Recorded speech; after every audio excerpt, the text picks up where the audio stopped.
क्षेत्र संख्या 21 के जिला परिषद के प्रतिनिधि और जाने माने नेता और गरीबों के साथ देने वाला नेता कुदुस राजा सीतामढ़ी जिला के सोनबरसा प्रखंड क्षेत्र संख्या 21 के जिला परिषद के प्रतिनिधि कुदुस राजा जी भारत न्यूज के पत्रकार से बातचीत। सीतामढ़ी जिला से रणधीर कुमार की खास रिपोर्ट जी भारत न्यूज। नमस्कार, आप देख रहे हैं जी भारत न्यूज। मैं हूं रणधीर कुमार। इस वक्त मैं सीतामढ़ी जिला के सोनबरसा प्रखंड के क्षेत्र संख्या 21 के जिला परिषद के प्रतिनिधि मेरे साथ अभी मौजूद हैं। उनसे हम कुछ बातचीत कर रहे हैं और कुछ जानेंगे पंचायती स्तर के बारे में और प्रखंड स्तर पर। सर, सबसे पहले आप अपना नाम बताइए। सबसे पहले तो मुझे सुनने वाले हमारे सभी दर्शक को हाथ जोड़ के प्रणाम है, सलाम है, नमस्कार है। और जी मैं जानना चाहूँगा कि आपका सवाल क्या है। सर, आप जिला परिषद के प्रतिनिधि हैं। बिल्कुल। सर, आप राजनीतिक में कब आए हैं? देखिए, राजनीति तो मेरा हॉबी था। 94 में मैं 9th क्लास में जब पढ़ रहा था तो उस समय ही मेरे अंदर ये हॉबी आया कि मैं जीवन में अगर कुछ करूं तो राजनीति ही करूं।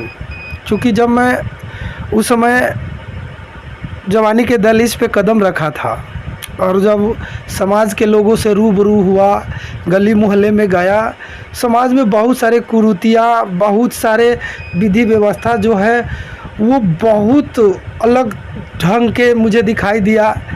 जो जहाँ पर जनता काफ़ी दुख दर्द से चिल्ला रहा था, करा रहा था और उसको सुनने वाला कोई नहीं था, जानने वाला कोई नहीं था। और उस समय मैं निर्णय लिया था कि मैं राजनीति में आऊँगा, नेता बनूंगा और लोक कल्याण का कार्य करूंगा। ये 94 की बातें हैं रणधीर जी। उस समय ही मैं राजनीति में आने का कोशिश किया और तब से लगातार जनता के बीच में 94 से बना हूँ, समाज सेवा कर रहा हूँ। 2 बार जिला परिषद चुनाव हारे, एक बार मैं अपने नाम से लड़ा, उसमें हारा। दूसरी बार हमारा क्षेत्र महिला हो गया, फिर मम्मी को लड़ाया, मम्मी हारी। और तीसरी बार में फिर मम्मी को लड़ाया और मेरी मम्मी विजय प्राप्त करी। जी सुने हैं जो कि 94 से राजनीति कर रहे हैं और काफ़ी राजनीतिक के बारे में अनुभव भी लग रहे हैं और अनुभव बहुत काफ़ी लग रहे हैं। और कई बार अपने खुद से जिला परिषद के प्रशाती बने और कई बार जीत नहीं पाए। और इस साल इनका मम्मी है जो जिला परिषद में जीती है। सर, आपका मम्मी जीती है, कितना वोटों से जीती है? लगभग 250 वोटों से मेरी माँ विजय प्राप्त करी है। 250 वोटों से जीती है। आप 94 से राजनीतिक में इन किए, अभी तक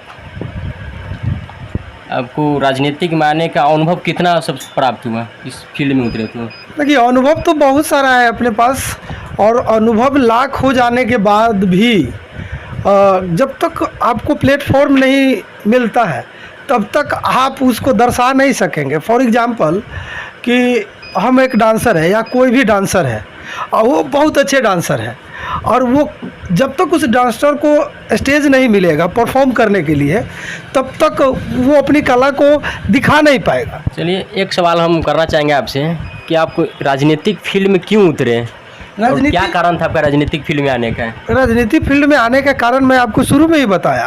राजनीतिक फील्ड में आने के कारण है कि जब मेरा देश गुलाम हुआ, हमारे देश के वीर जवानों, कुछ क्रांतिकारियों ने इस देश को अपने खून से आज़ादी दिलाई।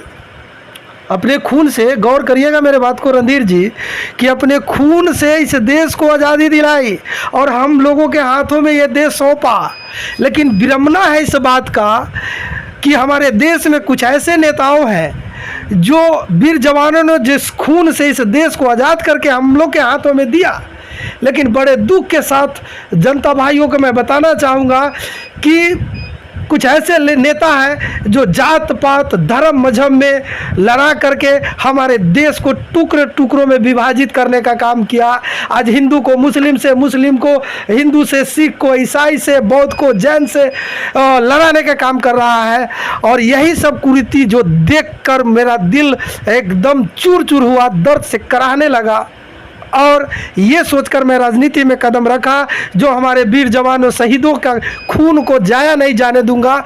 फिर से भारत को अखंड बनाऊंगा। एक बनाने का मेरा यह कोशिश है, मेरा यह मुहिम है कि हिंदू मुस्लिम सिख ईसाई सब एक हो और सब धर्म अपने घर में मनाए। सब मिलकर एक देश प्रेम अपने अंदर लाए और एक ग्रंथ को पूजे, संविधान को पूजे और एक होकर के हिंदुस्तान के डेवलपमेंट के लिए, भारत के डेवलपमेंट के लिए सब लोग बात करें। और यही है मेरा मुहिम है। और मैं जहाँ भी जाता हूँ, जिस किसी व्यक्ति से मैं बात करता हूँ, मैं सभी को कहता हूँ, भाई जिसको जो धर्म मानना है वो मानो, जिसको जो कपड़ा पहनना है वो पहनो, जिसको जो खाना है वो खाओ, लेकिन एक इंडियन हो जाओ, एक भारतीय हो जाओ और देश के लिए मर मिटो। उन वीर जवानों को खून को जाया नहीं जाने दो। और इन जात पात में लड़ाने वाले नेताओं को जो कुर्सी पे बैठने के लिए आपस में हम भाइयों को जो तोड़ने का काम कर रहा है, उनके बातों में मत जाओ। यही मेरा मुहिम है और यही मेरा लक्ष्य है। हम हिंदुस्तानियों को, हम भारतीयों को एक करने का और एक पक्का सच्चा नेता बनाने का और भारत को फिर से विश्व गुरु बनाने का ये मेरा लक्ष्य है। अभी तक कितना लोगों को आप असहाय लोगों को हेल्प किए और किन मुद्दों से लोगों को आवाज़ उठाए? रणधीर जी, ये जो सवाल आपका है, ये तो तब आप को सही लगेगा जब मेरे बारे में, जब आप मैदान में जाएंगे, ग्राम में जाएंगे, पब्लिक से मिलेंगे, तो पब्लिक अगर मेरे बारे में बताएगा तो आपको वास्तविक ये समझ में आएगा कि सच में ये जो बोले हैं वो सही बोले हैं।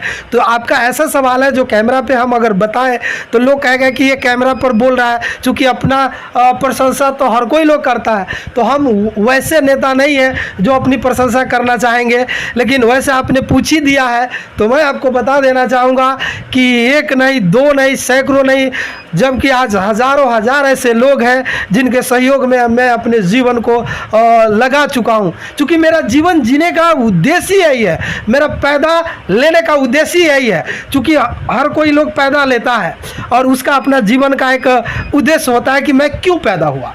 तो मैं आपको बता दूं कि मेरा पैदा होने का उद्देश्य है लोक कल्याण, समाज कल्याण, और उस उद्देश्य से मेरा जन्म हुआ है और अपने उद्देश्य पे मैं कार्य कर रहा हूँ और जब तक जिंदा रहूँगा तब तक करता रहूँगा। चलिए, अभी समाज के बीच में जा रहे हैं तो आपको कितना खुशी मिल रहा है? ये समाज के लिए आप इतना काफ़ी मेहनत किए और काफ़ी हेल्प भी किए हुए हैं लोगों को, तो अभी समाज के बीच जा रहे हैं तो कितना? देखिए, खुश, चूँकि आज तो इस देश में बहुत सारे धर्म मजहब लोग हैं, धर्म मजहब के लोग हैं, लेकिन आज मुझे एक ऐसा धर्म मेरे अंदर प्रवेश कर गया है जिसको कहते हैं ना कि सेवा ही धर्म है। तो हम उस सेवा में लोग को लगे हुए हैं और लोग से जो मान सम्मान मिलता है उससे भी काफ़ी मुझे खुशी मिलती है और मुझे सेवा करके भी काफ़ी खुशी मिलती है जी। अभी तक आपका 21 क्षेत्र है, 7 पंचायत हैं, अभी तक कहाँ आप कैंपेन किए और कहाँ तक लोगों से मिले? देखिए, अभी जो हमारी माँ जिला परिषद चुनाव जीती और चुनाव जीतने के बाद हम लोगों का एक लक्ष्य रहा कि आज एक आम से आम इंसान को जीवन में तरक्की करने के लिए अगर कोई मार्ग है तो वो एकमात्र मार्ग है शिक्षा का। बिना शिक्षा के कोई भी इंसान अपने जीवन में सफल नहीं हो सकता है।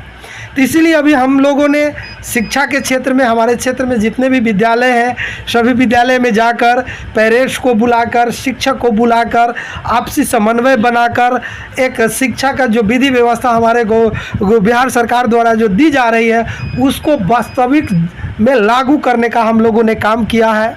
और उसके अलावा हमारे क्षेत्र में कई सड़कें हैं जो प्रधानमंत्री योजना के अंतर्गत आता है। जो सड़क टूट करके जर्जर हो चुका है, उस सड़क के लिए हमने पहल किया। अभी सोनबरसा से रजवाड़ा जाने वाली सड़क, उसको हमारी पहल में वो सड़क पास हुआ, लगभग 22 किलोमीटर लंबा, 16 फीट चौड़ा, जो इस 2022 के अंत या 2023 के शुरुआत में वो बनना शुरू हो जाएगा। दूसरा एक बसतपुर से जाने वाली सड़क है जो दलकावा होते हुए, बकचौरा होते हुए लालबंदी पूर्वी जाती है, जो सड़क को हम लोगों ने पास करवाने का काम किया। जो सड़क इस मई के लास्ट में बनना लगभग शुरुआत हो जाएगा। तीसरा पकरिया से सोहरबा के लिए उस सड़क को बनाने का प्रयास किया, वो सड़क अभी बन भी रही है। एक बात, आप सड़क की बात कर रहे हैं तो हम कई बार आपके उधर गए थे, मगर सड़क की बात करो तो बहुत ज़्यादा उधर का प्रॉब्लम है। क्या लग रहा है इस साल बन पाएगा आपके सीट? वही तो मैं जवाब दे रहा था आपको कि जो प्रॉब्लम है उस प्रॉब्लम से मैं भी ग्रसित हूँ, और उस प्रॉब्लम को हल करने के लिए हमने प्रयास किया और वो सफल भी रहा मेरा प्रयास, और वो बनने भी जा रहा है। वहाँ के विधायक बहुत दावा किए थे कि हम सड़क बनवा देंगे। अब विधायक का क्या कार्य है वो विधायक साहब जाने, वो मैं नहीं जानता हूँ, लेकिन जनता ने जो मेरे पे विश्वास रखा, भरोसा जताया, और मेरे कहने से मेरी माँ को जो विजय दिलाने का कार्य किया, उस पर मैं 100% खड़े उतरने का कोशिश कर रहा हूँ। और जहाँ तक ये संभव भी हो रहा है, सड़कें पास हो चुकी है। एक सड़क पकरिया से सोहरबा बन रही है, अभी कोई व्यक्ति आप जाके देख सकते हैं। दूसरा बसतपुर से लालबंदी पूर्वी की जो सड़क है, जो मई के लास्ट में हाथ लग जाएगा। तीसरा सड़क जो सोनबरसा से रजवाड़ा होते हुए जानकी नगर के तरफ जो जाती है, वो इस साल के अंत या अगले साल वो बनने लगेगी, ये भी पास हो चुका है। और अगला प्रयास अस्पताल के लिए है हमारा, जो कल आप सुने भी होंगे। स्वास्थ्य मेला में मैंने विधायक को भी कहा, और स्वास्थ्य विभाग के सिविल सर्जन को मैंने चिट्ठी लिखा है, जिला समाहर्ता को मैंने चिट्ठी लिखा है। अगर हमारे चिट्ठी पर अगर वो सुनवाई नहीं करते हैं तो हमारा अनशन होगा। नरकटिया प्राथमिक उप स्वास्थ्य केंद्र का भी संचालन होगा, रजवाड़ा उप स्वास्थ्य केंद्र का संचालन होगा, और रजवाड़ा में दूसरी मंजिल अस्पताल निर्माण भी पास हुआ है, लेकिन डॉक्टर के लिए वो भी दिक्कत हो रही है। और इस दोनों के लिए जल्द से जल्द हम डॉक्टर भी वहाँ उपलब्ध कराने का काम कर रहे हैं। और हमारी कोशिश है कि ये ब्लॉक भ्रष्टाचार मुक्त हो। अभी फ़िलहाल आप देखे होंगे कि आंगनबाड़ी सेविकाओं को बुला करके हमने सख्त वार्निंग दिया कि कतई कोई कोताही नहीं बरती जाएगी, कोई मरम्मत आपको नहीं किया जाएगा। आप लोग अपने अपने सेंटर को चलाएं, और सभी सेविका लोग चला भी रही है। पूरे क्षेत्र के क्या कहते हैं स्कूल, सभी शिक्षक लोग स्कूल को भी चला रहे हैं बखूबी, चूँकि हम घूम के देख रहे हैं सब जगह का रिजल्ट बहुत बेहतर आ रहा है। और अगला टारगेट हमारा अस्पताल और ब्लॉक के लिए, अभी हम बहुत जल्द ब्लॉक को घेरने वाले हैं, क्योंकि ब्लॉक में जितने भी कर्मचारी हैं जो काफ़ी भ्रष्ट से संलिप्त हैं और अमानवीय व्यवहार ब्लॉक के टोटल कर्मचारी के अंदर मुझे देखने को मिला, क्योंकि मैं खुद, मेरी पत्नी गवाह है, जो अमानवीय व्यवहार कर्मचारी लोग वहाँ कर रहे हैं। तो बहुत जल्द ब्लॉक को भी हम घेरने वाले हैं, जहाँ पहले वार्निंग उसको दिया जाए, और अगर उस पर नहीं सुधरते हैं तो कार्रवाई करवाने का काम किया जाएगा। और उसके बाद फिर अस्पताल है और डेवलपमेंट का जो भी कार्य है उसमें हम लगे हैं। तरह तरह जगह जगह बहुत सारी योजनाएं हमने दिया है, जो फिर हम प्रकाशित करेंगे जब मेरा योजना पास होगा। तो नेक्स्ट बार जब आप आएंगे तो उसमें हम प्रकाशित करेंगे कहाँ कहाँ क्या क्या योजना हमने दिया। अभी जिला परिषद की ओर से हमें लगभग 80 लाख का फंड मुहैया किया गया है, जो 80 लाख हम योजना पास कराकर जनता के बीच इस साल 2022 का कार्य करने जा रहे हैं।